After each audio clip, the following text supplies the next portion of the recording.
Em 4 de novembro, foi publicado o edital de consulta pública número 10 de 2025, trazendo a minuta de resolução SUSEP, que visa adequar a circular SUSEP número 621 de 2021 à nova Lei de Seguros 15.040, que entra em vigor no dia 11 de dezembro de 2025.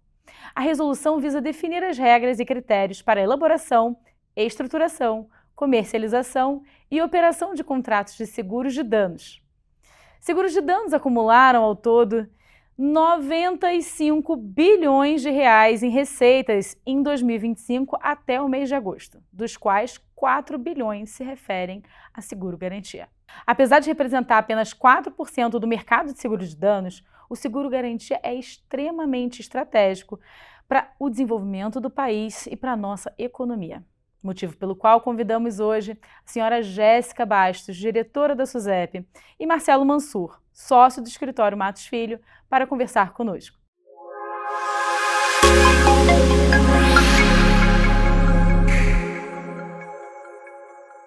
Jéssica Bastos é diretora da SUSEP, responsável pela Diretoria de Organização de Mercado e Regulação de Conduta.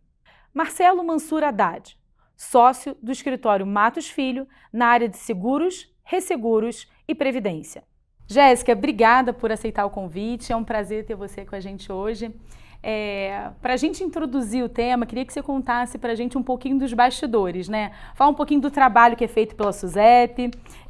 Queria parabenizar, né? Eu acho dificílimo, né, redigir uma proposta de resolução, então já queria começar parabenizando pelo trabalho e que você contasse um pouquinho desses bastidores da SUSEP para a gente. Toda vez que eu recebo um convite para falar desse processo de regulamentação da Lei 15.040, na verdade sobre o processo regulatório de maneira geral, eu sempre acho super produtivo e acho ótimo, é um convite que eu adoro receber.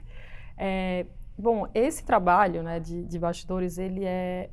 Eu acho que todo mundo imagina que ele seja difícil, mas ele é bastante mais trabalhoso do que eu imaginava, né, inclusive antes de entrar na SUSEP. De maneira geral, a gente tem... É um trabalho super delicado, né, a gente está atuando na economia, dirigindo contratos, no meu caso especificamente, porque eu sou reguladora de conduta, então estou falando muito mais de contratos do que de prudência e solvência das seguradoras. Mas são contratos, enfim, que podem, enfim, fazer funcionar ou não inviabilizar uma operação. Então, assim, nós da SUSEP sempre estamos muito ciosos do trabalho delicado que a gente faz e do tamanho da responsabilidade. Então, de maneira geral, é um trabalho que a gente faz muito cuidadoso. Então, a gente sempre faz um trabalho com muito diálogo. Então, sempre buscamos uma aproximação com todos os componentes do mercado de seguros, consumidores, inclusive, de seguros, os segurados, eventualmente beneficiários, tomadores, porque às vezes, enfim, porque a gente está falando não só de figuras de segurado, aqui o mercado de seguros ele é composto por diversas figuras e no caso específico do seguro-garantia a gente tem 3 figuras ali, né? Então a gente sempre busca essa conversa com todos os agentes impactados pelo nosso trabalho e a gente busca desde antes de termos eventualmente uma proposta regulatória, uma minuta e depois também, né? Então quando a gente está pensando ou formulando as propostas regulatórias, a gente já tem essa conversa. E, enfim, depois do processo de consulta pública, a gente costuma também escutar, em alguns casos específicos, a gente faz audiência pública para trazer mais transparência, especialmente em temas que são um pouco mais sensíveis ou, enfim, de mais amplitude, como o caso da consulta que trata ali da norma de associativismo, ou no ano passado fizemos para o transporte de carga. Mas mesmo que a gente não esteja com uma audiência pública também, a gente costuma fazer reuniões e conversas. Então a gente faz uma chamada ativa mesmo, enfim, chama entidades representativas de segurados, de seguradoras, de tomadores para ouvir e para chamar atenção, especialmente para a diretoria é muito útil, né? Porque às vezes a gente não consegue no dia a dia olhar no detalhe a tabela, a planilha que a gente recebe de contribuições. Sim. Então tem esse trabalho. Especificamente no caso da regulamentação da Lei 15.040, a gente tem um desafio maior porque a lei ela é bastante prescritiva, então ela traz uma mudança, uma lógica, enfim, na forma de ver o contrato seguro, enfim, ela parte de um pressuposto de que há uma assimetria de informação entre segurado e seguradora. Então, ela parte desse pressuposto, não é que está escrito em algum lugar, mas ela parte desse pressuposto, então ela eleva um pouco o nível de exigência de prestação de informação, de conduta para as seguradoras. Então, ela exigiu, acho que, um novo olhar por parte da SUSEP para as normas e para o contrato de seguro. Então, o trabalho de estudo da lei, que durou os primeiros 3 meses do ano, ele foi bastante extenso, né? Então, assim, a gente fez longas jornadas e conversas com a casa toda, com todos os servidores, para fazer, enfim, um brainstorming mesmo, estudar, conversar juntos. Então, teve isso, foi bem produtivo, porque, de fato, a lei trazia novidades, assim, que especialmente para a SUSEP, enfim, a gente conversou muito sobre, por exemplo, por que proteger a jurisdição brasileira que a lei traz, enfim, por que falar sobre a lei aplicável, por que a lei chega nesse detalhe. E é uma coisa que para a gente, enfim, para a SUSEP, era de certo modo uma novidade, assim, pensar um pouco sobre essas questões. Então, esse processo dos primeiros 3 meses do ano foi para isso, foi para estudar um pouco o que a lei traz de novidade, o que o legislador tinha por trás de algumas ideias. E foi bem produtivo, mas foi, assim, um trabalho mesmo, acho que de mudar um pouco a perspectiva sobre isso. E aí depois a gente ia para cada norma, enfim, feito esse estudo, enfim, essa análise da lei, a gente ia olhando cada norma, e aí a gente já começava a se dividir, se separar. Então, quem é da equipe de pessoas ia olhar as normas de pessoas, quem é da equipe de danos, enfim, de grandes riscos, ia olhar as normas de garantia, de grandes riscos, etc. E aí, então a gente começava o trabalho de especialização, ou seja, o primeiro trabalho de diagnóstico era feito com a casa toda. Depois a gente começou a se dividir, cada um na sua especialização. E aí começamos efetivamente a olhar as normas e pensar especificamente nas normas. Então, a norma de danos, eu acho que é a espinha dorsal de muitas das normas que a gente vai começar a adaptar agora. E ela é uma norma bem diferente, a proposta ela é bem diferente da 621, porque a lei, de fato, traz uma mudança muito grande na forma de interpretar o contrato. Ela é uma norma bem mais longa, acho que bem mais longa do que a antiga 621. E ela traz, enfim, algumas das coisas que vão ditar o tom das próximas, embora a gente vai precisar de outras sim. A norma de garantia é uma que a gente vai precisar voltar a olhar. Mas, enfim, eu pedi para a equipe para a gente fazer nessa ordem, primeiro a de danos, para depois a gente fazer as outras, para que a gente possa colocar algumas bases para a gente ter onde pisar antes de começar a discutir a outra. Então, um pouco desse trabalho assim que a gente fez ao longo desse ano. E agora, nesse momento que a gente está com a consulta feita, mas trabalhando, a gente, só a título de curiosidade, a gente recebeu quase 700 contribuições. É bastante, assim. É perto das normas que a gente mais recebeu contribuição. Acho que semelhante ao trabalho lá de transporte de carga, para vocês terem ideia, que tinha sido até então a que a gente mais tinha recebido contribuições. Agora tem a de associativismo, que é diferente, porque de fato, enfim, a gente imaginava que ia receber um volume muito grande, mas assim, agora começa o trabalho de olhar uma a uma, de justificar por que não aceita, ouvir e entender qual é o que faz sentido a gente ouvir ou não. Enfim, começa um trabalho agora de digerir o que vem. Então, a gente está nesse momento agora. Enfim, estou me reunindo com a minha equipe, com o próprio superintendente, que tem trabalhado pessoalmente também nesse tema, para a gente poder voltar para a norma final e aí, enfim, transpor essas conclusões para as outras normas. Foi um pouco do que a gente fez ao longo desse ano. Imagino, o trabalho realmente mais extenso do que a gente imagina. Mas interessante, achei interessante essa parte de primeiro consolidar os conceitos, né? Para depois você, de fato, se dedicar, né, às alterações que são necessárias. Muito interessante. Você falou um pouquinho sobre os objetivos da lei, né, que realmente, né, ela traz ali no cerne dela a transparência. Você pode compartilhar com a gente um pouquinho a conclusão desses primeiros 3 meses, assim, quais foram as principais mensagens que o mercado como um todo, né, como se você pudesse resumir os 3 meses de reflexão sobre a lei, para que o mercado, né, compartilhe desse direcionamento. Tá, eu acho que assim, uma questão que foi bem emblemática para a gente, enfim, colocar as bases ali das primeiras conversas foi a questão de entender o contrato seguro como um instrumento de desenvolvimento econômico e de soberania nacional. Então, e ainda, quando a gente pensa, por exemplo, que entre as atribuições da SUSEP está regulamentar a contratação de seguro no exterior, seguro em moeda estrangeira, etc., tem uma turma ali que faz meio que só isso, né? E que precisou entender, peraí, mas por que a gente está falando em privilegiar a jurisdição brasileira? E se tiver problema de oferta? E se tiver problema de solvência? E se o mercado de resseguro sair, o que isso faz com a nossa necessidade aqui de reserva de capital, etc. Então, teve um primeiro passo. São reflexões todas muito pertinentes. Muito pertinentes, assim. E aí tinha esse primeiro passo, que eu acho que era de primeiro acalmar também, porque tem um susto sempre quando a gente está falando de uma mudança normativa tão grande.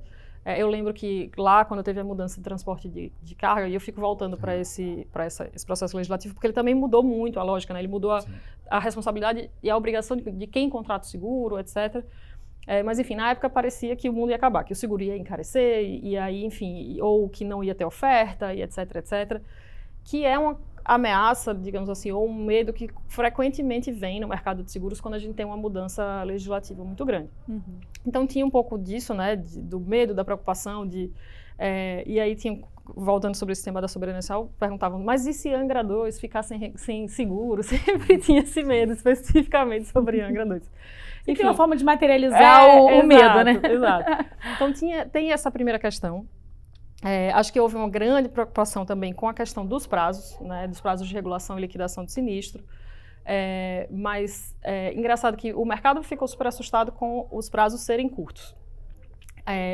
O medo do regulador por que a gente está falando disso? Assim? Por que a gente está falando de prazos? Por que a lei traz esses prazos? Como é que a gente vai definir quando prorroga ou quando não prorroga? Então eram medos diferentes. Então tinha essa coisa de explicar um pouco também que no mundo real, às vezes no momento do sinistro, porque a SUSEP fica um pouco distante do momento do sinistro, né? Fica na esfera do judiciário essa discussão. Então tem um pouco de trazer para casa a discussão de tipo, olha, a gente não adianta olhar só solvência, etc. A gente tem que pensar na efetividade desse produto, na adequação desse produto. Se o produto é muito judicializado, tem uma coisa errada e isso é justificativo suficiente para o legislador agir, para o regulador agir. E, enfim, claro, de novo, voltando, sempre ciosos do cuidado de fazer isso para evitar questões que encareçam o produto, enfim, tudo isso, enfim, veja, é um equilíbrio bem delicado, né? Sim. Então tinha essas coisas de por que a gente está falando de prazo, por que a lei fala de prazo, por que a lei fala de resseguro, e aí falar, não, veja, o resseguro não é uma operação isolada, o resseguro ela é funcional ao contrato de seguro, então significa que eles têm que servir ao contrato de seguro, não é um negócio que vive no mundo etéreo. Essas eram as preocupações, assim, muito por que o legislador está se metendo nisso, essa sensação de que, enfim, por que a lei extrapola o que parecia ser desnecessário. Então tem um pouco dessa lógica de mudar um pouco como você olha para isso e entender que o dirigismo contratual ele foi usado e sempre será usado por estados, enfim, quando há uma necessidade de instrumentalizar um certo ramo da economia, uma certa área, um certo, enfim, tipo de contrato. Então tem um pouco disso, né, de pensar diferente sobre isso e lembrar sempre a função última do contrato de seguro, que é prestar uma garantia, proteger a população de vulnerabilidades, proteger a infraestrutura pública, proteger as pessoas. Acho que eram um pouco essas as dúvidas que surgiam ali no início. Principalmente o porquê que o legislador fala disso, por que a gente precisa falar disso. Mas depois que a gente conversou um pouco sobre isso e a gente, enfim, foi um negócio que foi funcionando e... Sim. Não, são as dúvidas que realmente, acho que foram também do regulador, mas também de todo o mercado. E eu achei interessante de verdade esse momento inicial de endereçar essas dúvidas e digerir junto com todo o time que depois vai precisar fazer o trabalho de criar toda a regulamentação infralegal. Então, excelente. Eu vou pedir uma licença poética e tirar uma dúvida com relação à hierarquia das normas. Eu observei que a SUSEP começou a usar resolução SUSEP em 2025.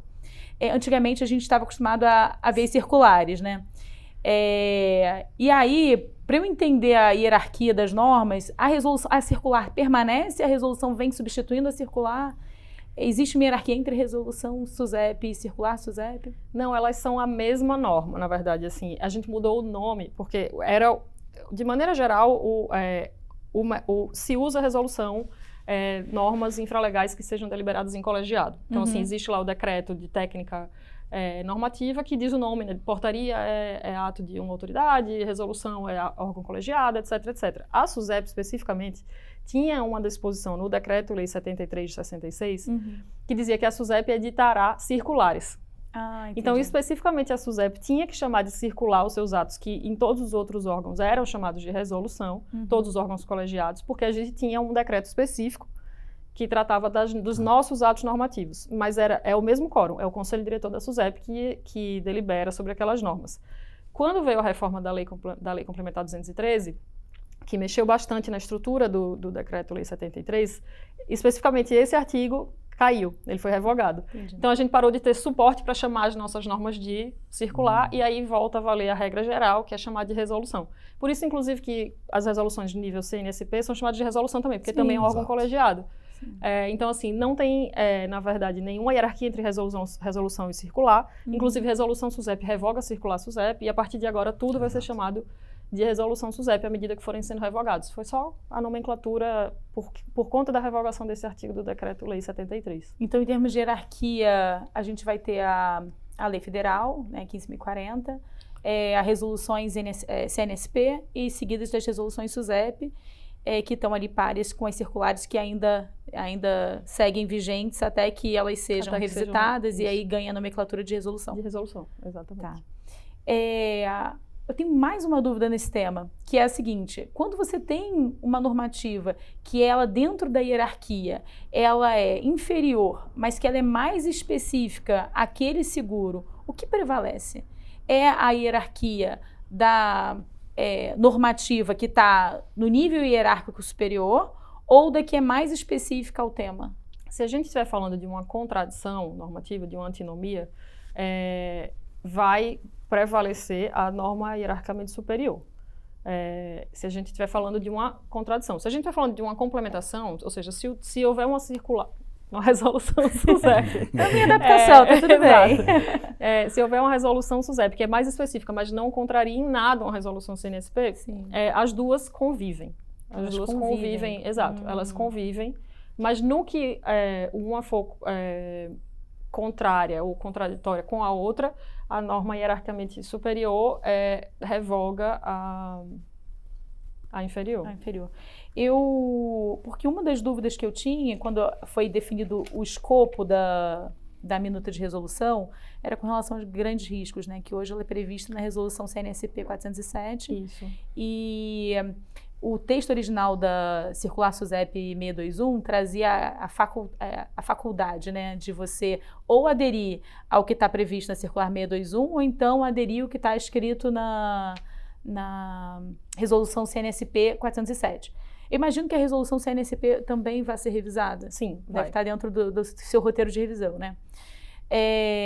A minha dúvida seria, qual é o motivo de tirar essa faculdade? Porque o escopo existe uma interseção, eu não sei se o escopo da 407 também vai ampliar, assim como ampliou do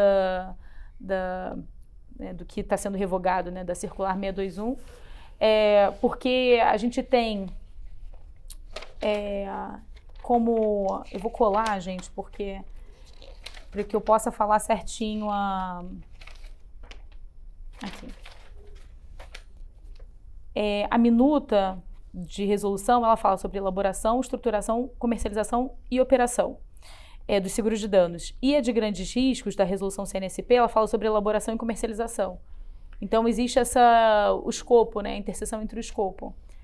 Na verdade, quando a resolução CNSP 407 foi aprovada, ali se tratava de uma escolha de política, de fixação de diretriz política mesmo, da gestão na época do CNSP junto com a SUSEP. Foi uma norma que veio da SUSEP, via de regra é assim, né? A SUSEP é membro do conselho, mas não existe hierarquia entre os conselheiros do CNSP, a SUSEP é membro, mas via de regra pela especialidade técnica. Inclusive as normas surgem na SUSEP e são apresentadas, pautadas, relatadas pela SUSEP no Conselho Nacional de Seguros Privados. Sim. Ela foi uma norma CNSP, porque o CNSP é o órgão regulador que tem a atribuição legal de fixar diretrizes políticas. E a SUSEP tem um viés mais executor, embora ela possa regulamentar as normas infralegais do CNSP.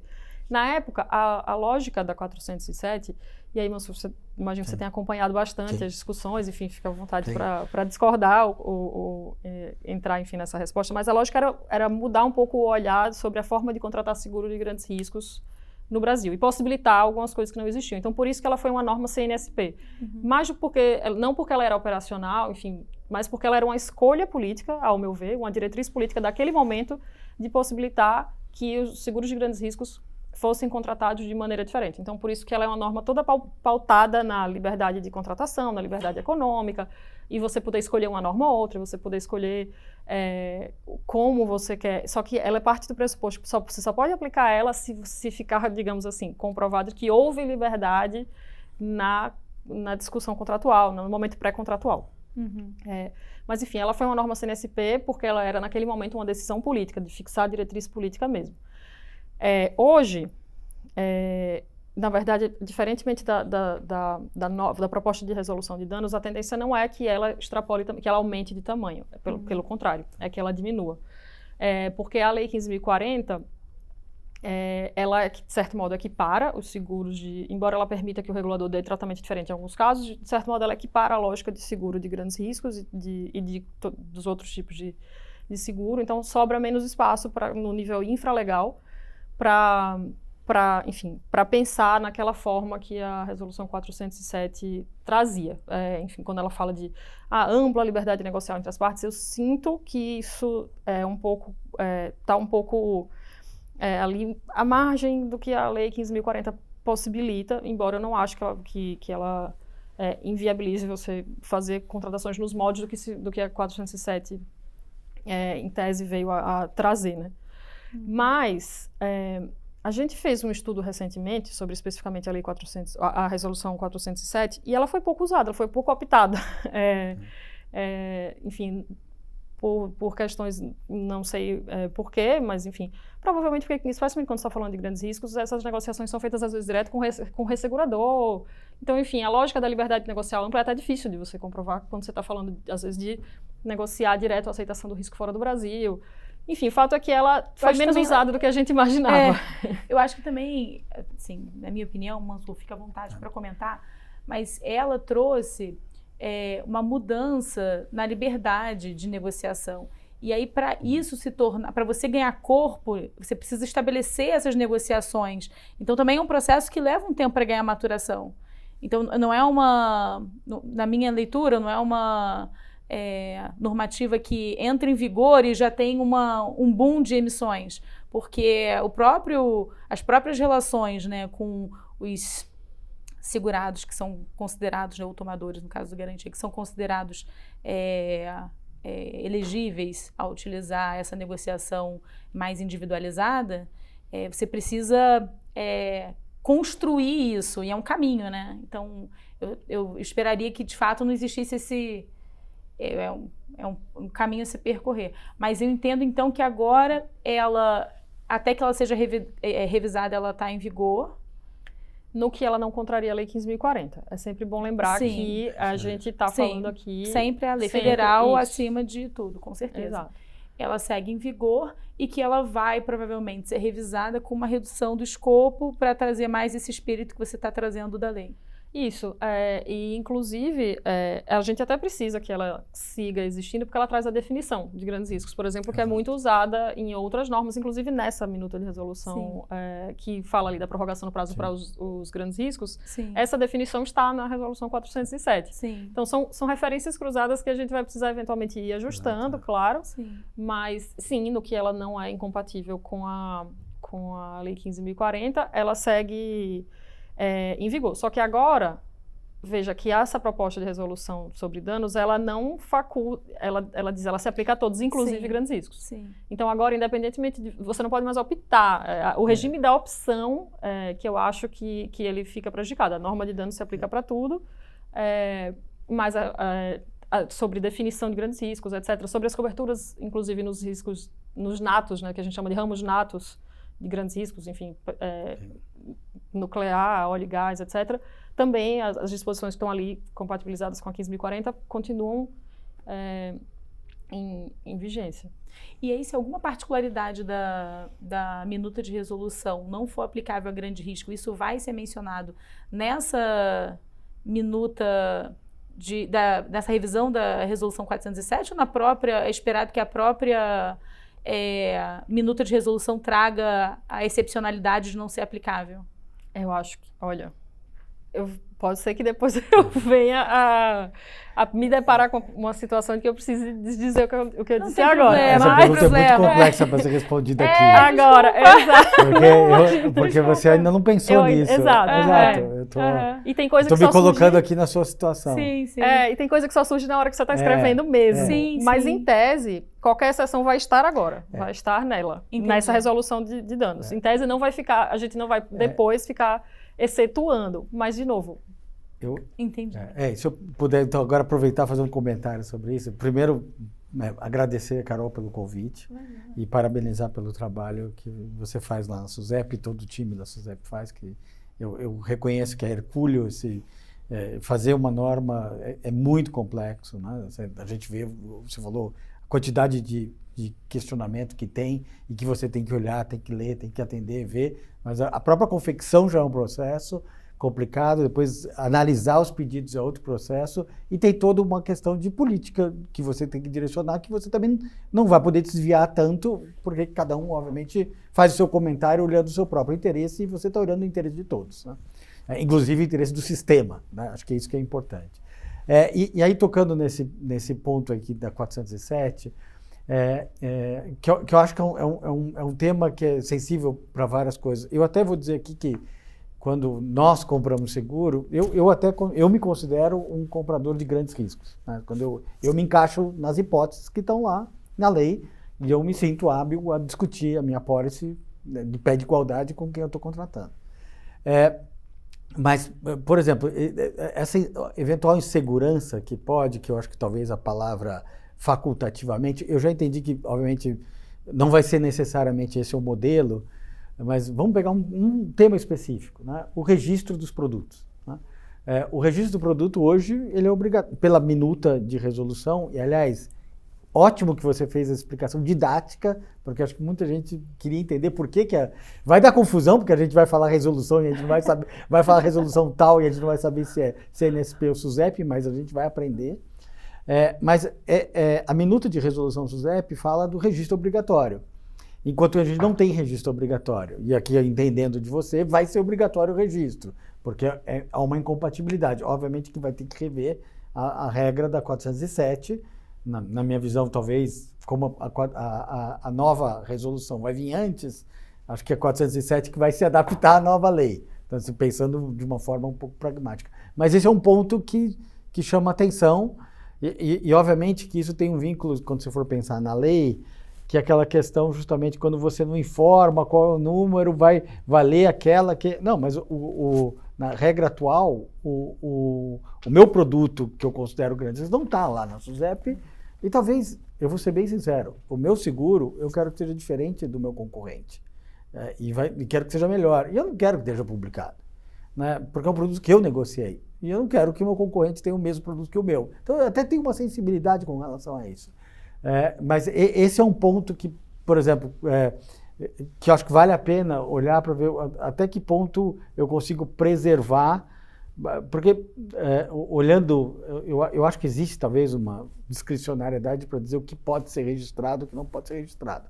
Alguém pode ter uma interpretação de que, pela nova lei, tudo teria que ser registrado. Registrado a palavra hoje a gente não tem mais a conotação de autorização, que é ótimo, é simplesmente um depósito, né? Eu estou lá depositando. Mas esse, por exemplo, é um tema que pode ter uma certa divergência entre o que a 407 diz e que a futura regra vai dar. Então, o que gera um pouco de insegurança, e aí tem que ver a melhor forma, quando você não usa a palavra facultativo, é como você tratar disso, seja na própria, e talvez eu até preferia que fosse tratado agora, do que tratar na 407, porque pelo menos já vai dar um conforto ao mercado, sabendo que nesse quesito específico, talvez você não precise necessariamente atentar a essa regra. Uhum.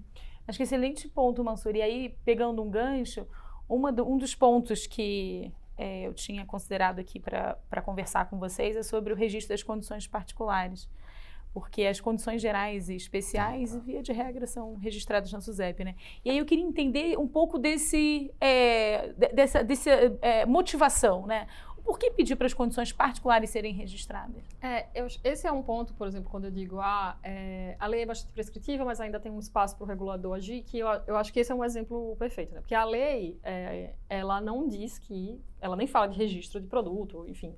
Mas lá no artigo 9º, ela fala sobre, havendo divergência entre as condições contratuais que foram entregues ao segurado e o que foi registrado, as notas técnicas atuariais, etc., na SUSEP, prevalece a que for mais benéfica para o segurado. Isso. E aí, esse é um ponto que a gente, beleza, fizemos aquela conversa de 3 meses que eu mencionei, né, sobre o espírito da lei, etc., o famoso espírito legislador fantasma do espírito legislador. E aí, o que fazemos com isso? O que isso quer dizer? Isso significa que que a lei obriga a registrar todos os produtos para que você possa verificar isso? Não, até porque o parágrafo começa dizendo se houver divergência. Mas parece haver uma indicação ali de uma ampliação do olhar do supervisor e do regulador sobre os produtos que são comercializados. E aí um pouco vem daí, da lógica, especialmente também de um movimento recente da SUSEP de fortalecimento da supervisão de conduta, que usa muito do registro dos produtos, veio um pouco daí a lógica de voltar a falar em registrar os produtos de grandes riscos, que há pouco tempo havia sido dispensado o registro, e falar do registro de condições particulares. Enfim, então tem um pouco da lógica que a Lei 15.040 traz, tem um pouco da lógica da SUSEP de vir numa agenda de fortalecer sua supervisão de conduta e não só supervisão prudencial. Então faz parte de um movimento. Mas a gente já entendeu que esse é um ponto sensível, porque o mercado tem trazido para a gente. E aí, por que eu falo que é muito interessante essa coisa de ouvir tanto os seguradores quanto os segurados? Porque o mercado diz para a gente que, inclusive, isso que você acabou de dizer, né, Mansur, que inclusive que os segurados não querem, especialmente se a gente vai falando de grandes riscos, porque ele vai trazer detalhes de negócios, etc., que vão ficar expostos. Aí, ótimo, a gente pode escutar o segurado. Então, é muito importante que a gente escute entidades representativas dos grandes segurados que tenham essa preocupação, para que eles tragam pessoalmente essa preocupação, para que a gente não receba uma preocupação de segunda mão, digamos assim, sobre isso. Então, assim, esse é um tema que, de novo, a lei, o mandato da SUSEP é agir em defesa dos beneficiários e dos segurados. Sim. A lógica da lei toda é em proteção dos segurados. Se o segurado diz pra gente que isso é um problema para ele, obviamente a gente vai escutar. E é isso, assim, a gente tem que entender que todo mundo vai trazer os seus pontos de acordo com os seus interesses, o que é perfeitamente legítimo, tá? Não tem nada de errado com isso, de jeito nenhum. Mas a gente tem que entender quem está falando de acordo com os seus interesses. Sim. Mas é isso, o mandato da SUSEP é agir em defesa dos segurados e dos beneficiários. A lei é para defender o interesse dos segurados. Sim. Se os segurados dizem para a gente, isso é um problema para mim, enfim, obviamente a gente vai escutar com bastante atenção. Sim. No seguro-garantia, existem muitas condições particulares em função de que quem determina o que vai ser, qual vai ser o instrumento que vai ser aceitável, qual instrumento que é elegível para garantir aquela obrigação é o segurado. Então, por exemplo, é muito comum vir como o clausulado, vir como anexo de uma portaria, tem a portaria PGFN 2044 que traz como anexo o clausulado específico, tem a resolução ANP 854 que traz como anexo também o clausulado específico que é aceito pela ANP, tem os editais, né? Todos os editais de licitação, vários trazem como anexo também o clausulado que é aceitável. E cada um deles acaba... A portaria PGFN é mais fácil porque tem um volume, né, que justifica, de repente, fazer um registro específico. Mas os editais, por exemplo, que cada edital é um clausulado diferente, faz com que, operacionalmente, talvez inviabilize atender aquele clausulado que o segurado está exigindo em função da operacionalização mesmo pela seguradora, né? Dela conseguir fazer, porque aí tem toda a sistemática que muda, né? Ela precisa fazer o registro antes de começar a comercialização. Então, ela precisa fazer ele precisa trazer o que ele vai exigir, ela fazer o registro para que então ela possa receber uma proposta para começar a conversar sobre a aceitação do risco. E isso muda um pouquinho a forma processual que a contratação do seguro-garantia assim, majoritariamente segue hoje em dia. E eu até complementando que, nesse caso, muitos desses se enquadrariam nos grandes riscos, né? Serão apólices provavelmente de mais de 15 milhões de reais. O que poderia... Eu estou tentando conjugar isso para dar um pouco de flexibilidade, porque, inclusive, já sei aquela regra que fala que, na dúvida, aplicar mais favorável é quando eu não cientifico da condição. Então, se eu cientificar da condição, já está resolvida a minha questão. Por isso que eu acho que é importante, porque tem a palavra lá previamente, né? Que previamente é difícil nessas circunstâncias que você falou, e para as condições particulares mais difíceis ainda, né? Porque minha condição particular eu vou saber no dia que eu estou emitindo a pólice, porque é onde eu preencho o valor da importância. Para facilitar a vida, tudo é para ontem, né? Não, e tem o valor do meu seguro, tem uma velocidade na emissão né? muito grande. Tem o valor do meu seguro, eu não quero divulgar qual, eu posso, quando um cliente pergunta, eu posso até dizer, mas geralmente eu não digo qual é o valor do meu seguro, né? Eu digo que eu tenho seguro, né? Não necessariamente, eu falo aqui de seguro E&O de advogado, por exemplo. Então tem algumas coisas que eu quero, e aí obviamente eu sou um segurado, mas acho que você tem que ouvir os outros, eu não sei quanto a sensibilidade da Petrobras com relação aos seguros que ela compra. E a Petrobras talvez seja um mercado até com menos competitividade, mas se você pegar um mercado extremamente competitivo, ele não vai querer que saiba qual é o outro, assim, o D&O, ou o meu seguro de property, o seguro da minha fábrica, e assim por diante.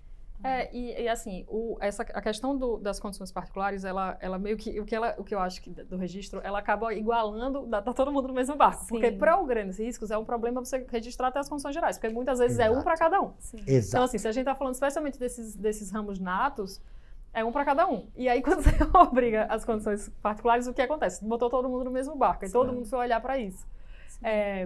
Mas, de novo, esse é um tema que a gente está buscando ativamente os segurados para eles dizerem para a gente se isso é um problema. E é engraçado essa questão da Petrobras, que todo mundo fala isso para a gente. Especificamente da Petrobras. Eu encontrei, num evento, encontrei um servidor da Petrobras, e aí eu disse, olha, eu preciso que vocês procurem a gente pra gente ter uma reunião, porque estão falando o nome de vocês em todo canto. E ele riu e falou, não, vamos sim falar e tal. Porque é isso, a Petrobras é muito citada exatamente nesse sentido, né? Enfim, que tem os produtos específicos, mas esse é um tema que a gente está muito sensível e que a gente, enfim, quer escutar os grandes segurados, principalmente. Sim. Eu acho que perdão, Mansur, tem um ponto é que talvez o segurado não tenha acesso a esse operacional de trazer, tudo bem, vou trazer aqui a minha exigência de clausulado e da operacionalização disso pela seguradora para que ela possa atendê-lo. Então, talvez, é claro, ouvir o segurado para ter essa percepção que o Mansur está trazendo, mas também a seguradora só para entender, assim, operacionalmente, o que significa no processo de contratação. Não, eu usei o exemplo da Petrobras porque é um dos maiores contratantes de seguro. Então, você vai pegar o maior contratante do Brasil, então você pega uma empresa como essa, né? Não, e o programa de seguros deles, enfim, o processo de contratação e renovação é um aprendizado para qualquer pessoa que vai ler depois e estudar. Então, na verdade, é um exemplo ótimo, mas foi engraçado que daí eu encontrei eles por acaso e falei, por favor, me diga se é verdade. Está na agenda, né? Vai ser ouvida. Mas as seguradoras já nos procuraram, tanto entidades representativas quanto seguradoras individuais e a gente toma o cuidado de ouvir todo tipo, porque a gente tem um mercado muito heterogêneo, então não adianta falar só com S1, com seguradora de grupo bancário, a gente também está escutando as S4, S3. Tá. E aí, especificamente sobre isso, sobre as dificuldades, eventualmente dificuldade operacional de registro, enfim, outros pontos, mas esse é um tema que a gente tem escutado, sim. Legal. Para garantir que todos estejam em condição de competição, né? Ótimo. Bem, então, o nosso objetivo hoje, né, e a gente já mergulhou de cabeça nisso, é olhar para a minuta de resolução que se refere a seguro de danos, né, que é muito mais abrangente, sobre a ótica do seguro-garantia. E aí, nesse sentido, um ponto que tem gerado um pouco de discussão e é um ponto particularmente de dúvida que eu tenho, é em relação ao estipulante. A lei traz no artigo 24 que o seguro será estipulado em favor de terceiro quando garantir interesse de titular distinto do estipulante, determinado ou determinável. E aí no artigo 1º, né, onde ali como falava no Código Civil, também fala sobre o interesse legítimo do segurado, né, para que o seguro exista.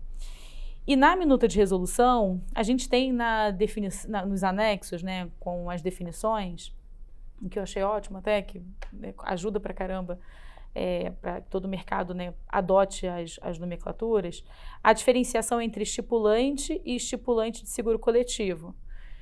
E trazendo que o estipulante, então, é a pessoa natural ou jurídica que contrata, junto a uma seguradora, seguro em favor de terceiro. Eu queria entender, no entendimento da SUSEP, o tomador da garantia, ele deve ser considerado o estipulante ou não? E se não for, isso vai ser tratado em alguma normativa específica posterior? Pois é, eu fiquei sabendo dessa dúvida. Eu nunca tinha tentado. Veja, eu acho que são figuras diferentes. E não vejo sentido em você tentar equiparar, porque não é tão simples quanto dizer que o tomador simplesmente contrata seguro para garantir o interesse de outrem. Porque, enfim, ele está diretamente envolvido naquela relação contratual. É a performance dele, a execução da obrigação contratual dele que ele está buscando o seguro. Ele dá contra-garantia. Então, assim, não me parecem que são figuras equiparáveis. E eu não vejo muito sentido em equiparar. Não vejo ganho nenhum de interpretação ou de facilitação. Não acho que são figuras iguais. Eu acho que seria muito simplista dizer simplesmente que ele contrata seguro em favor de outro, porque não é. Enfim, ele está, pessoalmente implicado nisso. Ele tem, ele dá contra-garantia, é a obrigação dele, enfim. É ato risco, dele, né? que eventualmente vai causar o sinistro. Sim. Então, eu acho que são figuras diferentes e acho que tem consequências diferentes. Enfim, obrigações de informação, etc, são figuras diferentes e eu não vejo muito sentido em equiparar. Mas então, curioso, porque eu recebi também essa pergunta da Carol e eu tive a mesma reação que você e usei, acho que, o mesmo argumento. Eu falei, eu olhando o primeiro artigo, eu já acho que é porque eu contrato, eu como tomador, eu faço a contratação do seguro em interesse próprio. Porque às vezes, eu que quero participar da licitação, eu que quero aquele contrato, né? Mas o beneficiário, quer dizer, a pessoa que vai receber o seguro, o segurado é outra pessoa. Mas eu não consigo ver como uma estipulação. E se aquele dispositivo, que eu não me lembro se ele se aplica para o individual, que fala que eu posso entrar com uma ação em nome do segurado, o estipulante pode, se aquele artigo se aplicar nessa hipótese, para mim cai por terra qualquer tese, porque eu nunca poderia entrar com uma ação em nome do segurado. Eu não sei se aquele dispositivo vale só para o coletivo ou se vale para o individual, que eles chamam, lá, que agora a nova lei chama, ou a nova regulamentação. Mas, para mim, se esse dispositivo aplicar, cai por terra, porque eu nunca poderia, o tomador, entrar com uma ação em nome do segurado. É o contrário, né? Eles estão... Então, teria um conflito de interesse, né? Se isso seguisse, totalmente. A minha leitura é que você teria um conflito de interesse. Até em outras responsabilidades que ele tem, porque num limite extremo, o tomador não tem interesse que uma indenização seja feita no limite, porque ele vai ter o direito de regresso e ele que vai responder por esse valor. Então, que bom que está sanada a dúvida. Não, mas veja, eu não sou o judiciário, e assim, sim, eu só claro. digo assim, nunca se sabe o que o judiciário pode vir a interpretar, enfim, sim. Mas eu não vejo por que equiparar essas duas figuras. Eu acho que elas têm tratamentos diferentes, eu acho que tem consequências diferentes, o comportamento de uma e da outra na exexeção do contrato. Sim. Mas é isso, sim. Enfim. Mas acho que aí é um ponto que é importante. Então, mas aí é um ponto. Eu concordo com você que a visão final vai ser do judiciário. Mas eu acho que o papel que pode ter, e eu acho que eu ouvi isso de você no começo, que eu achei super importante, é que a ideia também é revisar a circular 662. Sim. E face a nova lei, que agora eu não sei, vai começar a chamar resolução. Então, e isso vai ser muito importante, porque algumas dúvidas que surgem é justamente porque quando a gente olha para o seguro-garantia, ele não está sujeito à lei dos grandes números, ele é tripartite, ao contrário de vários outros. Então, ele tem alguns elementos, inclusive na prestação de informação, que são diferenciados. E aí a gente precisa ter algum tratamento diferente com relação a isso. É um excelente ponto, Mansur, porque seria a oportunidade de reduzir a judicialização, né? Se a revisão da 662 trouxesse a clareza, né, justamente nesse dicionário de definições que eu tanto gostei, eu acho que trazer, eu não sei se nessa própria, porque já que, né, o seguro garantia está dentro desse guarda-chuva, no próprio rol de definições poderia já sanar a dúvida nessa mesma minuta de resolução. E talvez isso reduza aí o custo, né, de litígio. Bem, com relação à preservação do direito do segurado, eu acho que talvez o foco no cliente fosse a principal razão de existir de todas as transformações que estão acontecendo, né, colocando o segurado como cliente. E aí, trazendo para o garantia, para que o instrumento garantidor ele seja eficaz, os direitos do beneficiário da garantia, aqui no nosso Segureis, o segurado, eles precisam ser preservados a despeito de ações de quem está, do tomador da garantia, né? E aí, sob essa máxima, tem a questão do prêmio, que a minuta de resolução traz, no artigo 59, que mora relativa à primeira parcela, ela resolve de pleno direito o contrato de seguro, salvo disposições em contrário nas disposições contratuais. Então, tá ótimo, porque imagino que no garantia vão existir disposições em contrário nas condições contratuais. Mas no artigo 61, quando ela fala da mora nas demais parcelas, ela não ela não cria esse espaço para que as condições contratuais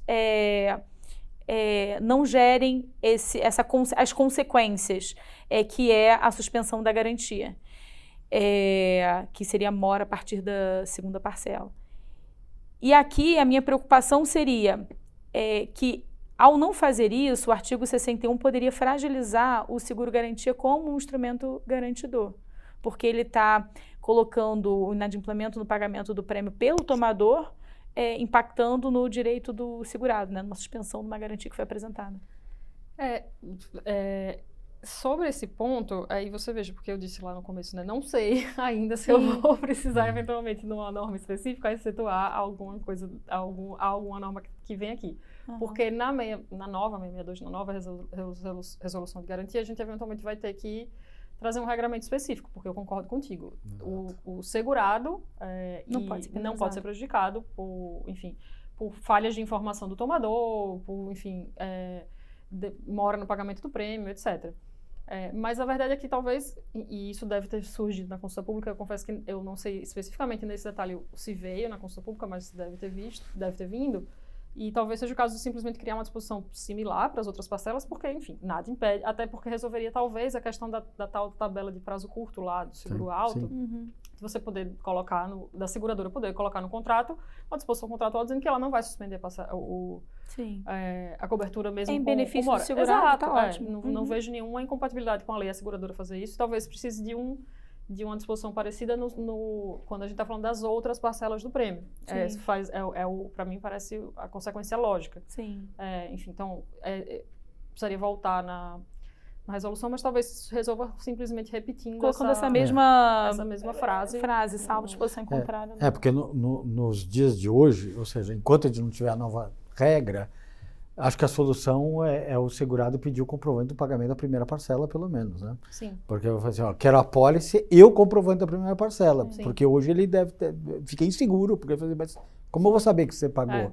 E aí é uma questão até de técnica legislativa, porque na lei anterior se dizia não paga o prêmio pelo segurado. Agora fala não paga o prêmio. Sim. E nesse caso quem paga o prêmio é o tomador. Então estava relativamente confortável que não podia... Então, dá um pouco uma embaralhada que... E aí, infelizmente, ficou para vocês ajustarem isso no nível infralegal, né? E eu acho assim que, de maneira geral, atos de liberalidade da seguradora com relação ao segurado, enfim, com relação à mora, etc., são perfeitamente compatíveis com o espírito da lei, assim. E aí, quando muitos segurados, assim que a lei saiu, vieram falar com a gente, você acha que a gente não vai mais poder usar a tabela de prazo curto e tal? Que a tabela de prazo curto, eu sei que no passado houve muita polêmica, mas basicamente ela permite que, se o segurado tiver pago mais prêmio do que do que passou o prazo, que a cobertura seja mantida proporcionalmente até, enfim, até o que ele pagou de prêmio.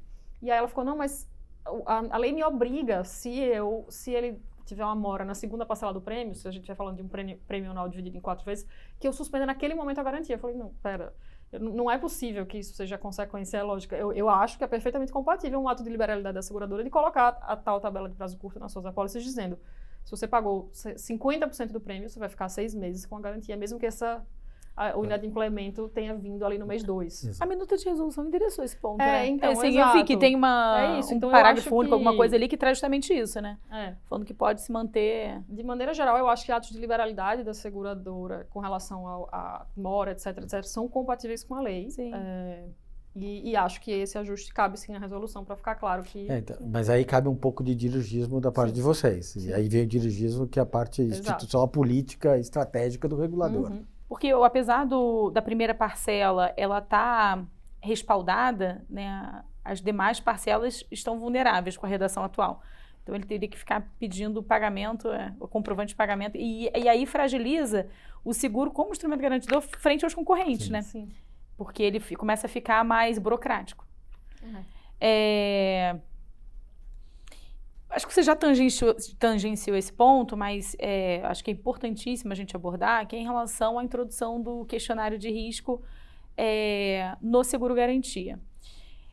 O questionário de risco, eu entendo a intenção da lei quando ela fala, olha, eu quero que você pense tudo que você quer perguntar, que você pode interromper o seu prazo de recusa indefinidas vezes, pedir o quanto de informação você quiser, entenda bem o risco, porque depois que você aceitar, eu não quero que a gente volte nesse tema. Então, assim, sob esse espírito, eu entendo 100% da criação do questionário, mas dentro do garantia, por ter essa relação entre quem apresenta o que precisa ser garantido é o segurado. Ele traz, olha, o instrumento que eu vou aceitar, a obrigação que precisa ser garantida é essa, e a forma de garantir que eu aceito é essa, e os critérios de elegibilidade dos emissores da garantia são esses. Então, ele dá as regras do jogo. Mas quem traz o conforto para a seguradora fazer o entendimento do risco da subscrição, na minha leitura, e aqui eu vou fazer um disclaimer, porque tem outros especialistas no mercado que têm um outro entendimento, é o tomador, porque ele vai trazer... ele que vai estar apto a responder o porquê que ele tem competência técnica, trazendo todo o histórico de performance em projetos semelhantes, por exemplo, numa seguro-garantia de performance. É ele que vai ter todas as informações financeiras, demonstrações financeiras dos últimos anos, para ele poder defender que ele tem capacidade de crédito para assumir aquele contrato. Ele que vai ter que defender como que ele chegou naquele custo, então falando sobre cláusula de retomada, a importância, né, da seguradora entender no detalhe como que ele fez o orçamento daquele projeto. E aí a minha dúvida aqui seria o preenchimento do questionário no garantia. Não tem como... porque ele está previsto na lei, né? Então, e é preenchido pelo segurado ou pelo proponente. Como que a gente aplica isso nesse contexto do garantia? Eu tenho uma dúvida tremenda em refletir sobre esse assunto, porque as informações são do tomador. O tomador não é proponente, também não é segurado. O segurado vai poder mandar, falar, olha, a obrigação garantida é essa, critérios de elegibilidade são esses, né, para o emissor, e o instrumento que eu aceito é seguro-garantia, fiança bancária, o clausulado é esse, e está aqui. E aí o contratante, o tomador, ele precisa... defender para a seguradora que ele vai estar apto a performar aquele contrato, trazendo toda essa bagagem para que então a seguradora fale, olha, eu subscrevi o risco, estou de acordo. Então, um pouco de elementos que vêm do segurado, um pouco de elementos que vêm do tomador. No caso do seguro-garantia, especialmente se a gente vai falando de grandes obras, enfim, de performance, né? Muitas vezes, na verdade, o segurado que coloca as condições dele, enfim, num edital ou algo assim, e a seguradora se adapta. Então, eu entendo, nesse caso,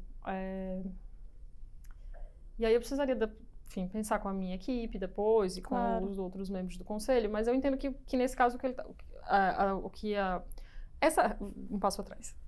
Essa regra, acho que a essência dela é uma regra de lealdade, né? Enfim, que você melhorar o ambiente de contratação e colocar todas as bases ali. E depois, enfim, o que foi discutido e aceitado ali, você não volta mais. Então, acho que é uma regra de lealdade, enfim, trazendo a boa-fé contratual ali para o momento pré-contratual já. Eu não vejo tanto problema. Eu nunca recebi, enfim, enquanto supervisora e reguladora de seguros, essa problemática para o seguro-garantia, porque me parece que é um contrato que no limite do que é possível, as bases estão bem colocadas justamente porque o segurado que exige. No limite do que é possível, porque, de novo, ali tem coisa que não é sabido mesmo. Enfim, às vezes é o projeto básico que a seguradora está garantindo e faz parte da atividade de risco dela. Mas eu entendo que, nesse caso, essa regra estaria destinada à relação seguradora-tomador, porque ela peça todas, enfim, que o tomador que tem a obrigação de responder tudo, a seguradora perguntar tudo que ela precisa saber sobre a capacidade econômico-financeira do tomador e que ela não pode voltar nesse assunto, enfim, depois. Mas eu preciso pensar um pouco melhor como que isso funcionaria especificamente no caso do seguro-garantia, sendo que eu não acho que esse é um problema mesmo no seguro-garantia. Porque, e acho que é um ponto importante, são duas coisas. A lei foi feita para todo tipo de seguro, né? E não atentou, e não era o papel dela atentar para o seguro-garantia, porque não é o papel dessa lei. A falha de informação sempre existiu, então, e a gente convive com isso já faz tempo. Se tiver alguma coisa para mexer, vai ser na possível nova 662, que eu acho que... Mas, assim, também concordo que, assim, quando eu estou olhando a informação, uma coisa é impor condições, né? Então, o segurado fala, esse aqui é o que eu preciso ser garantido, é isso, né? A Polis tem que dar... A Procuradoria-Geral da Fazenda Nacional fala o que ela quer, né? Só que a condição financeira, que eu estou garantindo que é o risco de performance, quero saber se você sabe produzir, se você tem capacidade de entregar aquele produto, ou construir aquela obra, ou a capacidade financeira de você não se tornar insolvente daqui a 6 meses, essa informação é tomador, seguradora, e aí eu vou querer essa informação dentro do formulário de risco. Você tem protesto, você tem não sei o quê, você tem isso... já pediu recuperação judicial em algum momento, mas acho que vai ter um momento oportuno para fazer isso, se necessário. Acho que você vai ter que olhar, talvez mais provável que não do que sim, porque a gente já convive de certa maneira com isso, porque as premissas já estão na lei do que você não pode mentir, você tem que ser. O que a gente tem agora é o questionário. Só que o questionário fala uma palavra, segurado, essas coisas. É aí que eu acho que é o detalhe que você pode ajustar e falar, aqui não é o segurado que vai dar, quem vai dar essa informação é o tomador. Mas aí você precisa entrar na 662, na nova 662. O que eu acho é isso, assim, definitivamente o que eu não acho é que a lei cria a obrigação de, no seguro-garantia, a seguradora fazer um questionário para o segurado. Definitivamente não é isso que eu acho. O que eu acho é que se você estiver pensando em preservar esse espírito de lealdade, o que transpondo essa lógica para o seguro-garantia, ela está falando de uma relação seguradora-tomador, que a seguradora peça tudo que ela precisa saber do tomador, enfim, questionário, etc., antes de entrar no risco. O único ponto, eu concordo com vocês, tá? O único ponto, 2 pontos que eu ainda tenho sobre essa questão, é que, independente da existência do questionário ou não, no seguro-garantia, a omissão de uma informação do tomador não poderia prejudicar, hoje já não prejudica, o interesse do segurado. Então, a existência do questionário, ele não está atendendo ao propósito que na lei ele tem.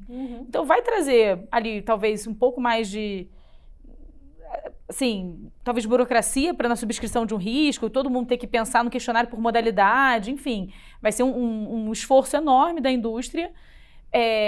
Talvez um pouco mais de morosidade também, porque o tomador vai ter que também preencher uma série de coisas que hoje ele não precisa, num seguro que é contratado num intervalo curto de tempo, né?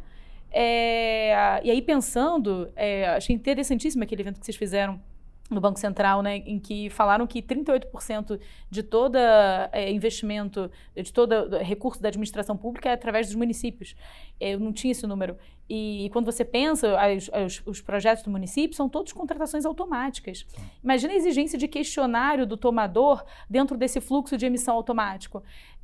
Então, você eventualmente vai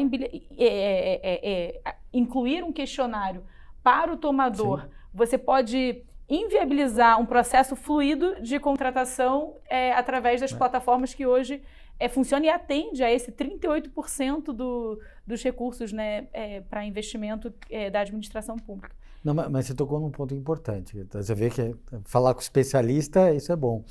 A consequência não pode ser essa, né? Sim. Porque a consequência poderia ter até uma consequência. Eu vou pedir reforço de garantia no seu contra-garantia, porque você mentiu para mim ou não deu a informação correta. Mas eu não deveria chegar ao ponto de anular. Por isso que não seria uma falha do segurado, seria uma falha do tomador. Então, sendo uma falha do tomador, ele não gera consequência como se fosse uma falha do segurado. O ponto que fica, acho que, de interrogação, então, por que eu preciso do questionário? Se ele não tem a consequência. Mas eu acho que eu vou deixar você pensar com a sua equipe como fazer isso. Perfeito. É exatamente esse meu ponto. Eu falo, eu não vejo isso como um problema no seguro-garantia. A lógica de contratação e eventualmente, a assimetria de informação é totalmente diferente. A relação tripartite, enfim, tem informações que não estão lá, independentemente de você esconder ou não. E se alguém escondeu alguma informação, a relação, enfim, o ajuste é de outro modo, enfim. Exato. Então, é isso. Precisaria ver se cabe alguma adaptação, porque me parece que essa questão que esse artigo da lei quer enfim, evitar não é um problema no seguro-garantia, tem outros. Que esses eu gosto, por exemplo, Jéssica, diretora hoje, queria atacar questões relacionadas ao aviso de expectativa de sinistro, etc., que eu penso que trazem mais litigiosidade, mas essa não é uma questão que eu vejo que a gente ganha muito tentando simplesmente transpor, porque não parece haver um problema regulatório para a gente resolver, especificamente para o seguro-garantia. Eu acho até que no sentido da expectativa de sinistro, a nova lei ela veio reforçando essa necessidade, né, de reporte tempestivo, assim, que... Sim. O problema, eu acho, e aí saindo um pouco da pergunta, eu acho que cabe a gente refletir melhor sobre como o processo de aviso de expectativa de sinistro muitas vezes se torna o próprio litígio em si, se torna uma antecipação, às vezes, do sinistro. Enfim, acho que cabe ali, de novo, cabe uma reflexão sobre como que esse procedimento ajuda ou atrapalha hoje, porque às vezes ele antecipa o sinistro efetivamente, dependendo de como a seguradora conduza ou coloque o tema, isso pode acontecer.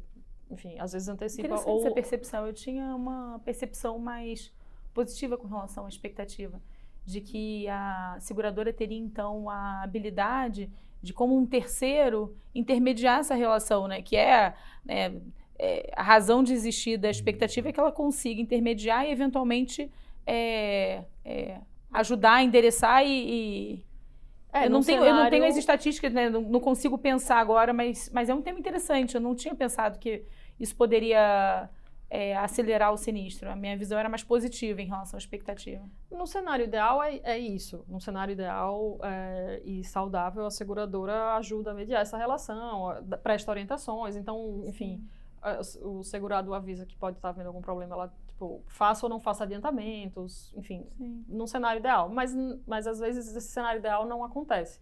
Então, assim, a troca de notificações, e ela precisa buscar a informação do tomador, por exemplo, para confirmar, e aí o tomador se assusta. Enfim, não que eu acho que vá se resolver numa resolução, por exemplo, mas é um procedimento que às vezes ele dá trabalho. Enfim, ele antecipa um ambiente de litigiosidade. Especialmente quando a relação não está saudável. Eu gosto também de olhar para a seguradora com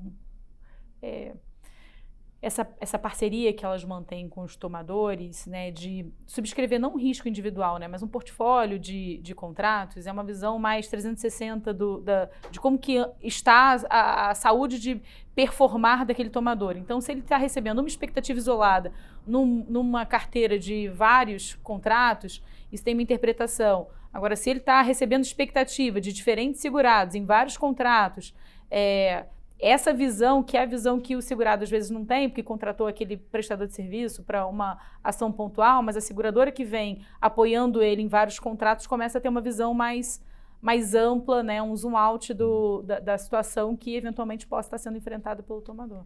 Eu acho essa a grande beleza do seguro-garantia. Eu acho um instrumento fantástico, porque a lógica tripartite e o alinhamento de interesses que ele permite, eu acho que melhora muito o ambiente de contratação, enfim, a possibilidade de você, enfim, como você falou, né, ele não está sujeito à lei de grandes números, a possibilidade de você perseguir a sinistralidade zero, todas as partes envolvidas, sim, eu acho que traz, especialmente se a gente está falando de garantia de infraestrutura pública, sim, traz um benefício para o Brasil. Com certeza, claro, é o que todo mundo quer. Claro.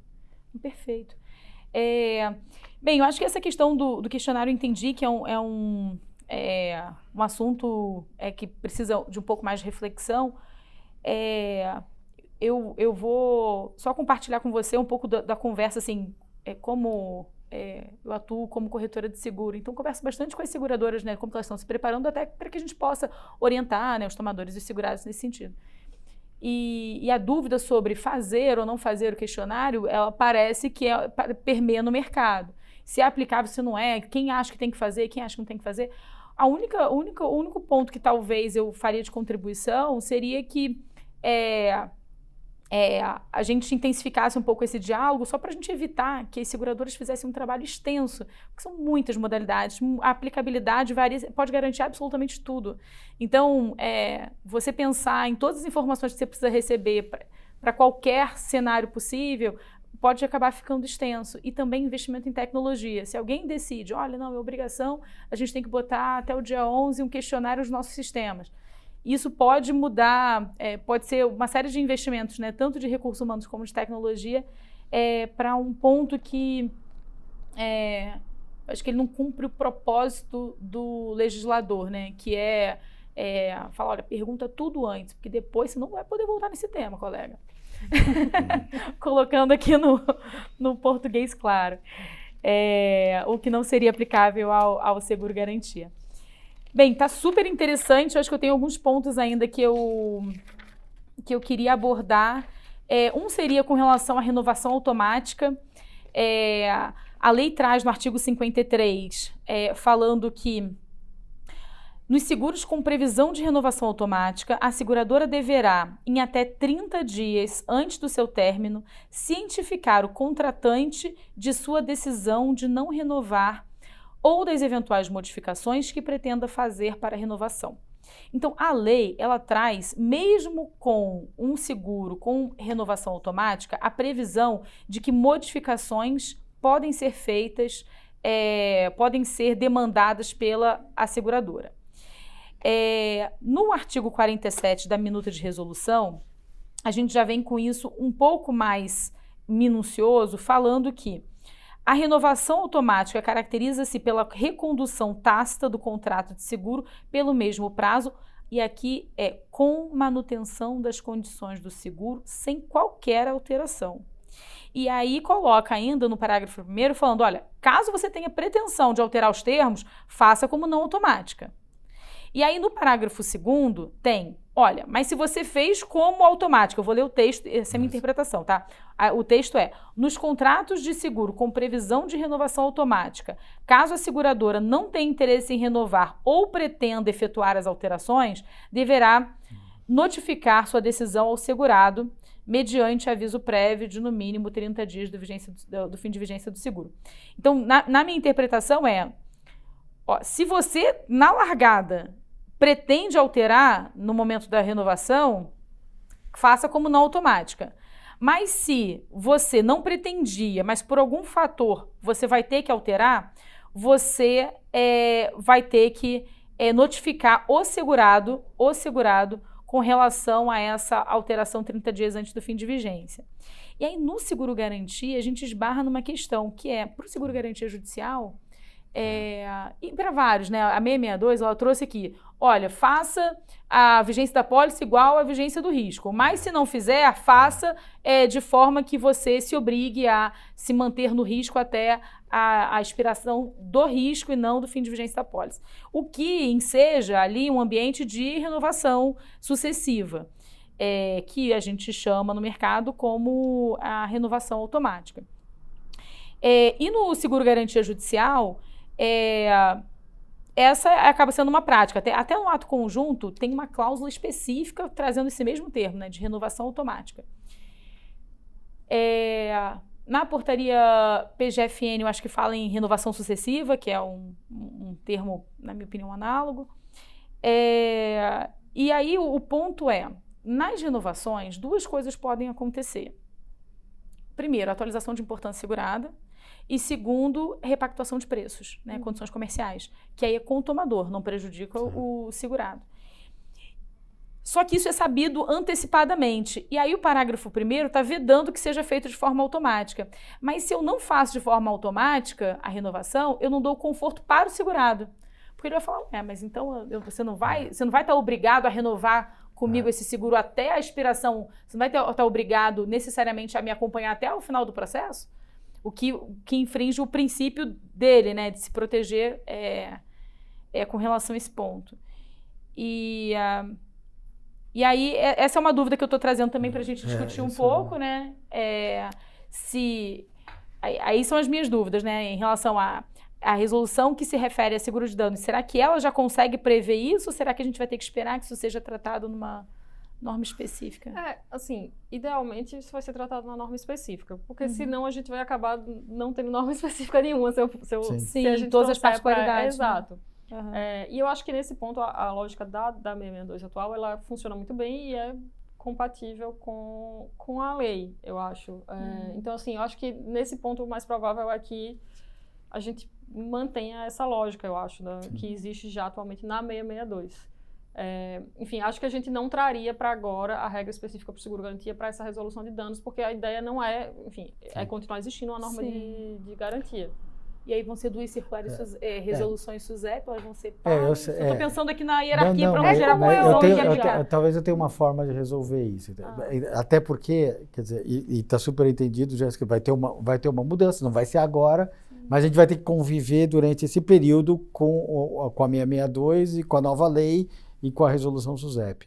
Eu acho que dá para a gente tentar interpretar na ideia de que não existe uma antinomínia e que são complementares, que a gente está falando de um seguro onde essa relação é entre seguradora e tomador, e não seguradora porque quando eu mudo, vamos lá, quando eu quero mudar, renovar automaticamente, mudando as condições, não é com o segurado, é com o tomador. E essa regra da lei, a gente está falando do segurado.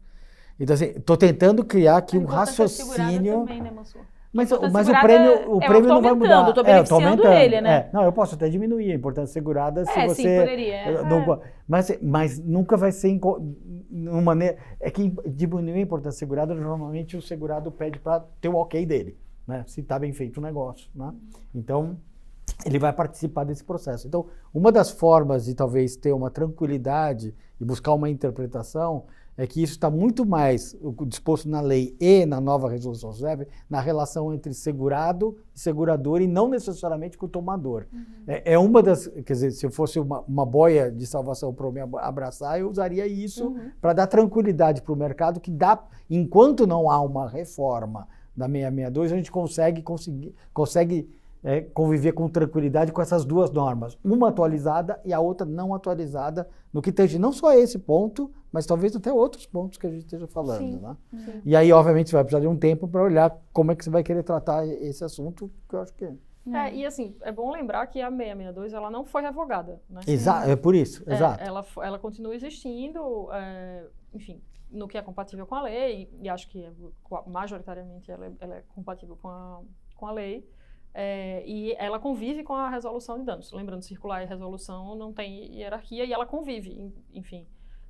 E como ela é mais específica, ela prevalece. Na minha visão, ela é específica. E aí, eu sei que no começo eu falei, e agora pode parecer contraditório, mas no começo eu falei, essa é uma norma específica, enfim.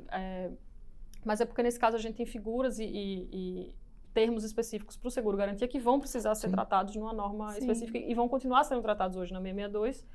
O que eu acho que é o principal ganho da atualização da 662 é menos sobre, enfim, adaptar a lei, mas de trazer clareza no que a lei se aplica nas lógicas tomador, segurado, seguradora. E aí a gente vai poder dizer com clareza coisas como essa. Tipo, aqui a gente está falando da relação com o segurado, aqui a gente está falando da relação com o tomador. Não, e eu acho que tem um ponto que você falou no começo, que aqui não tem antinomínia. Exato. Né? A gente não está tratando uma coisa que é o contrário da outra. Acho que a gente está... Sim, tem menos antinomia do que a gente acha, né? Assim, eu acho que às vezes a gente... Eu tenho visto muitas vezes uma aflição no mercado de enxergar antinomia onde não existe. As normas convivem, elas podem conviver. Eu tô com receio de fazer esse comentário, mas eu vou fazer. É porque, na minha opinião, eu acredito que esse parágrafo primeiro é uma antinomia, porque caso haja pretensão de alterar os termos do contrato de seguro, a renovação deverá ser realizada de forma não automática. Então, isso não é uma antinomia, porque há pretensão de atualizar, por exemplo, a importância segurada.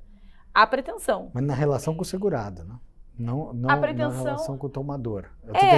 A gente está tentando escapar por aqui. Né?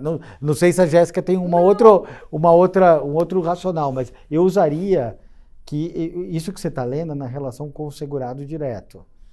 No seguro garantia, isso na relação com o tomador, que vai impactar o segurado. Estou tentando achar uma boia de salvação aqui. Não, na verdade... Talvez você tenha eu não vejo. Tá bom, então tá. Mas enfim, eu tô tentando pensar aqui. Como eu sou engenheira, Vinte, talvez a engenheira esteja errada. Pelo contrário, eu acho que na verdade... É uma visão mais clara que a nossa. Exato, Mas eu acho que é um ponto pra gente refletir. Se vale a pena já fazer algum ponto aqui. Porque aqui, de novo, né? Acho que o princípio é esse, a gente não prejudicar o segurado, e ele, no seguro-garantia, precisa ter essa perspectiva de que a seguradora não pode sair do risco. Certamente isso seria facilmente tratado Sim. na resolução específica. Sim. A questão é como a gente convive até esses mesezinhos até ela sair. Exato. Eu fico pensando aqui, eu já tive ideia de soltar uns 5 ofícios circulares nessa conversa aqui, de esclarecimento para o mercado. Que é um novo, é um novo instrumento, seria não ótimo, é? Viu? Ele era mais já usado, já existia, mas ele era... era mais restrito, eu acho, era menos usado. A gente tem usado muito para essas explicações nesses períodos de transição da lei. É instrução normativa que vocês vão chamar? Qual é o nome que vocês... Ofício circular. Ofício é uma circular. Comunicação nossa com o mercado mesmo, assim. A gente manda... E como a gente está passando por um período de muita transição, que tem surgido muitas dúvidas, a gente tem usado o ofício circular para acalmar o mercado. Ele tem força normativa nenhuma, mas enfim, ajuda todo mundo a ficar tranquilo. É que eu acho que eu tinha visto em alguma norma que tinha criação da instrução normativa, assim como tem, por exemplo, a Previc tem, né? Eu achei que a Suzete não, tinha... esse ofício não tem força normativa. Tá bom. Mas ele é orientativo. Eu acho excelente. Acho excelente quando você sentir que existe uma ansiedade demasiada que está bloqueando o negócio e usar esse tipo de ferramenta. Bem, acho que estamos chegando ao último ponto, que se refere à cláusula de retomada, o nosso olhar, né, da influência. Não é a primeira vez que ela ouve essa pergunta? Né? Não sei, vamos lá. É o olhar nosso da minuta de resolução sobre a cláusula de retomada. E aí eu estou me referindo à seção de indenização, né, da minuta, o artigo 88, onde a gente tem que são admitidos para fins de indenização o pagamento em dinheiro, a reposição ou reparo do objeto segurado ou a prestação de serviços sem prejuízos de outras formas pactuadas contratualmente ou mediante acordo entre as partes. Aí a minha primeira dúvida eu entendo que a retomada seja outras formas pactuadas contratualmente. Ela não vai entrar em prestação de serviço, reparo do objeto segurado, nem dinheiro, nem reposição. Porque se ela entra em alguma dessas, aí tem uma série de adequações que precisam ser feitas. E isso demandaria ajustes relevantes. Então, por isso, esse é um primeiro ponto que eu queria discutir com vocês. Se vocês acham que... vamos por exclusão. Bem, o dinheiro certamente não. Reposição ou reparo do objeto segurado? Não, também não é também exatamente. Ou a prestação do serviço. Aí poderia ser, mas de novo, eu acho que é semelhante àquela conversa sobre estipulante e tomador, a gente não ganha nada tentando encaixar uma coisa na outra, assim. Enfim, a retomada especificamente, ela tem um regramento muito, muito próprio, e esse era um ponto que a gente já estava pensando em revisitar, por exemplo, a 662, quando saiu a lei de licitação, para ver se precisava de alguma atualização, mas ela tem um regime muito próprio. E hoje ela é muito usada em contratos privados, enfim, Minha Casa Minha Vida usa muito a cláusula de retomada, Mas se a gente está falando de contrato público, a gente não ganha nada, definitivamente, tentando encaixar na resolução de danos da SUSEP a retomada, enfim, de uma obra pública. Porque tem uma lógica de aporte financeiro, orçamentário, enfim. Ótimo. É isso, eu acho que a gente... esse instrumento não precisa tentar encaixar uma coisa que não cabe em outra e, eventualmente, vai ser tratado na resolução de danos. Hoje ela não é nem especificamente tratada. Tem algumas questões que são, dependendo do tipo de retomada que a gente esteja falando, são específicas para quem, enfim, de política pública, por exemplo, o MGI está tratando, eu acho que tem uma regulamentação sobre retomada nos casos de contratos públicos. Enfim, eu acho que esse tema vai ser tratado, ele tem muitas formas que ele pode tomar, a retomada, né? Ela pode tomar muitas formas possíveis para a gente pensar e tentar encaixar num... Minha preocupação seria com relação ao seguro-garantia estar subordinado a essa resolução SUSEP de seguro de danos e algum descumprimento. Aí por isso que esse esforço de fazer essa reflexão. Porque o próximo ponto que a gente tem, e esse daqui também é chave, ele é o seguinte, no parágrafo 2º, fala que havendo previsão de mais de uma forma possível de pagamento da indenização, a definição da forma a ser adotada, em caso de sinistro, deverá ocorrer mediante acordo entre as partes. Hoje, a seguradora decide se ela retoma ou se ela paga 100% a gente já começa esse é um tema polêmico. Aí. Esse é um tema polêmico. Mas, enfim, é mais um ponto que eu digo. Acho que esse é um tema polêmico e ele é tratado em esferas muito específicas, em definições muito específicas. Então, por exemplo, a própria interpretação de que a seguradora que decide ou não, etc., é algo que enfim, acho que discutimos muito isso, né? Com certeza. Lá na época da agenda de reformas financeiras e foi um consenso que não foi possível. A gente não chegou, não construímos esse consenso sobre como interpretar o artigo 102, enfim.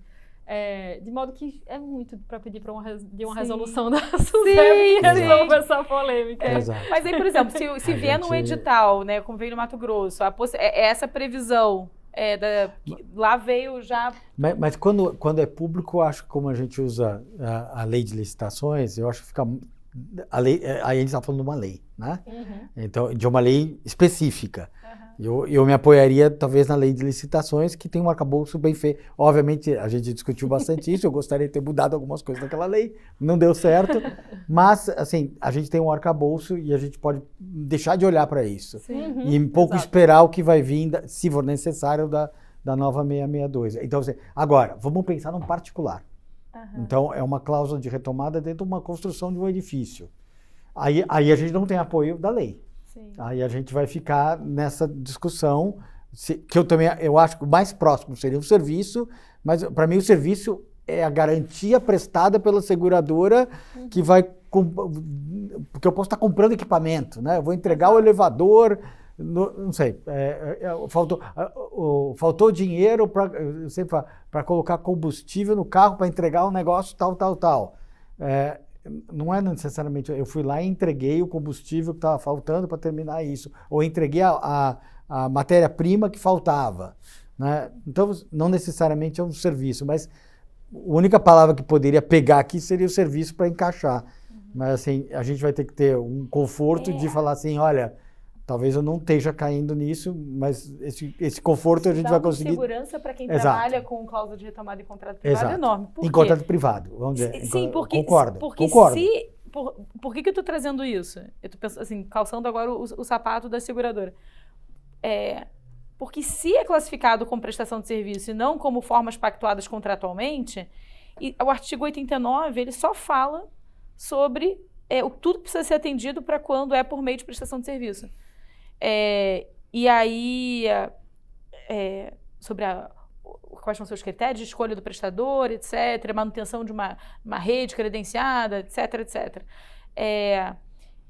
E aí, como segurador que está lá operando nesse, né, atendendo a esse público de segurados, e aí ela fala, bem, será que eu preciso ajustar isso daqui, esse artigo, eu preciso me adaptar a esse artigo 89 inteiro aqui ou não? Não sei se teria alguma forma de... eu não vejo benefício em classificar como serviço. Acho que falar como formas pactuadas contratualmente preserva o que já o que já vem, a princípio, funcionando. Esse é um mercado bem maduro, Entendi. né? Você está me convencendo a passar na frente da fila a norma de seguro garantido. Porque certamente é isso. A gente não vai usar, não pretende usar a resolução de danos para resolver temas tão específicos quanto retomada, etc. Sim. Então talvez a gente precise passar na frente para poder, embora aí depois eu faça um evento sobre auto e fica todo mundo convencendo que auto é urgente. Não, cancelado evento sobre auto, gente. Mas enfim, acho que um recado importante deixar claro não vamos tentar espremer tudo para caber nessa resolução, e é importante que o mercado segure um pouco a ansiedade de entender que vai ter regramento específico, Perfeito. enfim.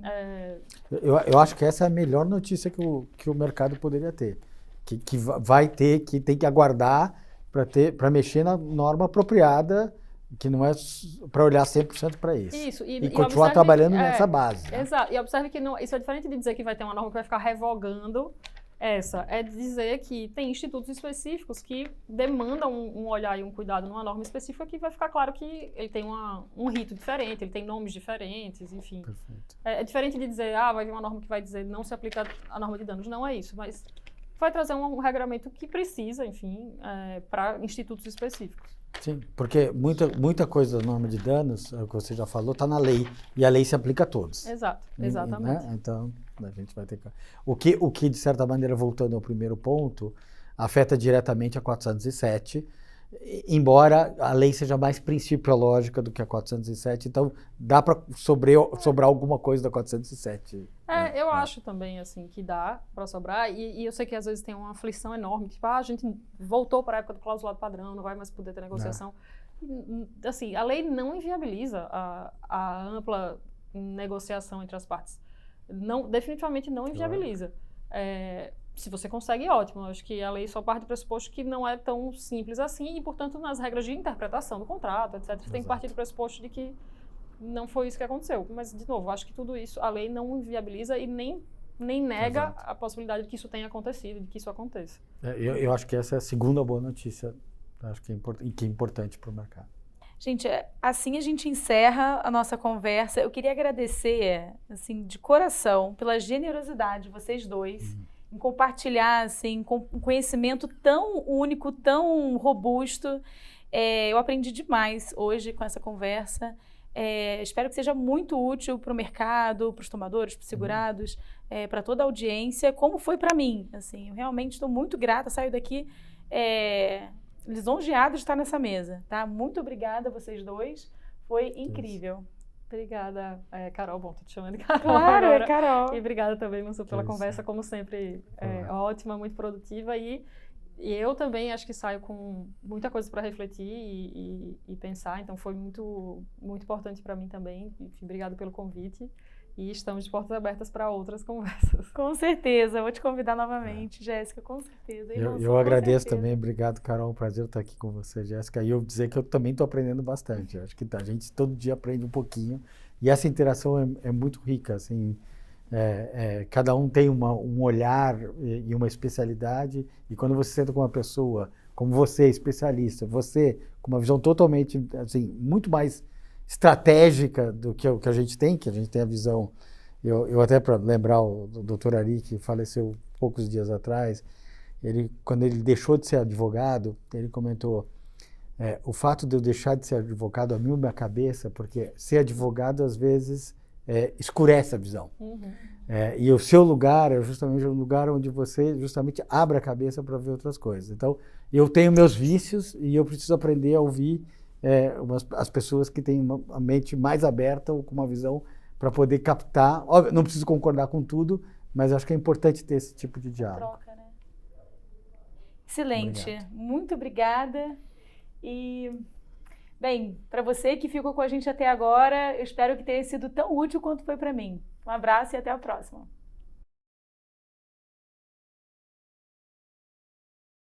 Jéssica Bastos é diretora da SUSEP, responsável pela Diretoria de Organização de Mercado e Regulação de Conduta. Advogada, com mestrado pela USP e especialização pela FGV, atua há anos em temas de regulação, governança e desenvolvimento do mercado de seguros. Na SUSEP, lidera iniciativas voltadas à transparência regulatória, sustentabilidade, conduta de mercado e modernização do setor. Marcelo Mansur Haddad, sócio do escritório Matos Filho na área de seguros, resseguros e previdência. Advogado, com doutorado pela USP e formações complementares na França e Alemanha, possui sólida trajetória assessorando empresas em temas regulatórios, contratuais e corporativos do setor. Reconhecido por rankings internacionais como Chambers, atua também como professor na FGV e referência técnica no mercado segurador.